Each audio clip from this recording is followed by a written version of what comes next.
कथा श्लोक क्रमांक 45 भक्तांबर स्तोत्र।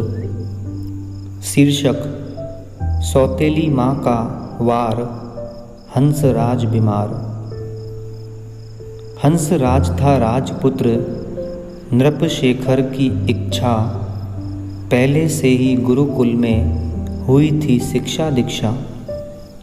हंसराज को हुआ शोक, माँ विमलमती की निकली आहा। मरण के पश्चात पिता ने किया दूसरा विवाह। कुटिल स्वभावी और निर्दयी थी नई रानी कमला, सरल स्वभावी और दयावान थी पूर्व रानी विमला। श्री चंद्र को जन्म दिया नई कमला रानी ने, द्वेष बुद्धि वाली थी, लिप्त थी मनमानी में। युद्ध के लिए निकल पड़े, दौड़ाया नृपशेखर ने घोड़ा। पहले पुत्र हंसराज को सौतेली माँ के पास छोड़ा। सौतेली माँ ने भोजन में जहर मिला दिया, मिला भोजन हंसराज को खिला दिया। माँ अगर जहर मिलाने लगे तो कहाँ जाएं सगे। जहर फैला, कुपित हुई काय, हंस ने निर्णय लिया यहाँ से निकला जाए।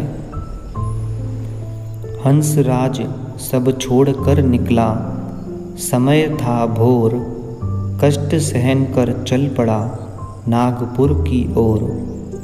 राजा वहाँ का था मानगिरी, बेटी थी कलावती। मान के कारण मानगिरी ने बेटी को पहुँचाई क्षति। पूछा बेटी से सुख शांति का क्या है हेतु। बेटी बोली हे तात सब कुछ करता कर्म का सेतु।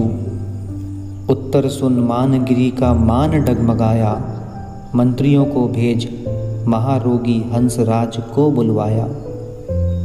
उस महारोगी से कर डाला कलावती का विवाह, घर से बाहर निकाल दिया जैसे वायु का प्रवाह।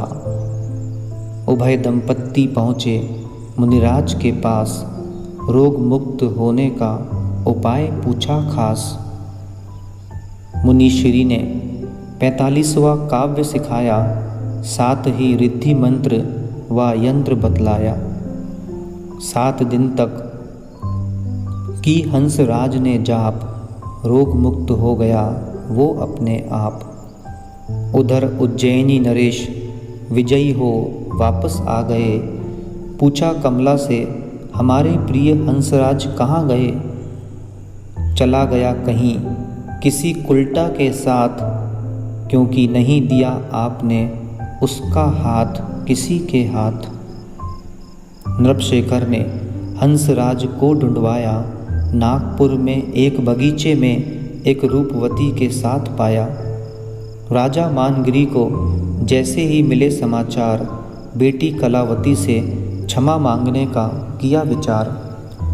हंसराज से मिलकर नृपशेखर की जब बात हुई, अपनी स्त्री रानी कमला की उन्हें करतूत ज्ञात हुई।